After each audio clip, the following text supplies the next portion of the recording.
Hello, everyone. My name is Chrism, and I'd like to welcome you to this conversation about your Kundalini awakening experiences. In this conversation, I'd like to discuss with you Kundalini Syndrome. Kundalini Syndrome is a term that is used when people often initiate or they have the Kundalini come upon them. They weren't seeking it, or they were seeking it, but they didn't really know what was going to happen. They didn't the phenomena comes on too strong, too fast, too furious. Their life spirals out of control, and this is what is termed as the Kundalini Syndrome. Kundalini Syndrome can be avoided by simply surrendering to the Kundalini. You don't have to fight it all the time.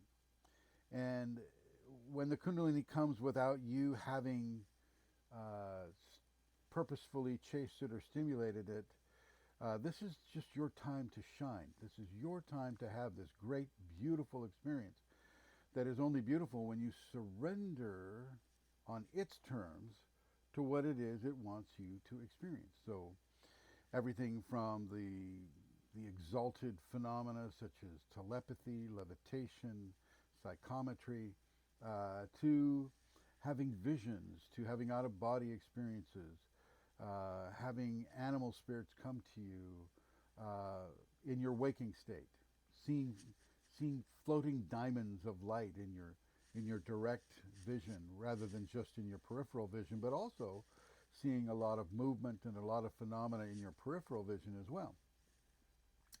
Some people will hear voices. They'll hear the disembodied voices of actual spiritual consciousness, and these are typically negative spirits that are going to come to a person and begin to speak to them telepathically. And this can make a person think they're going crazy. And so this is another part of the Kundalini Syndrome. For many people who are chasing the Kundalini, and they're becoming vegetarian, they're doing all the shall we say, some of the known and expected ways of becoming spiritual, uh, they will start to hear these voices, and they think that they've fallen off the path. So it's an important thing to remember is to surrender to the Kundalini. Nothing is wrong. Yes, it is something that you will not be able to control. Now, people go to the psych ward and they get pumped full of drugs, and in that stupefacted state, uh, they may stop hearing the voices, or they may stop having telepathy or levitation or things of that nature. And to them, they'll think, oh, finally it's controlled. Well, it isn't really. It's just dumbed down a little bit. And once you stop doing the drugs, well, then, they come right back.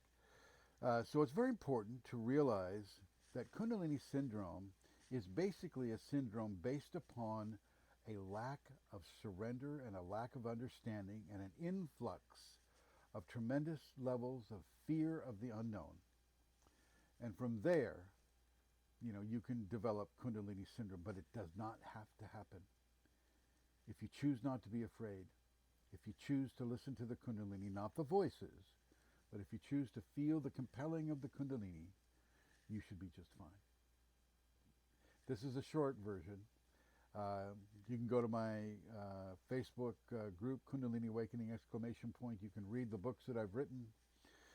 Wild Kundalini and We Swim in the Sun, both are available on Amazon to get more information on this subject. Thanks for watching.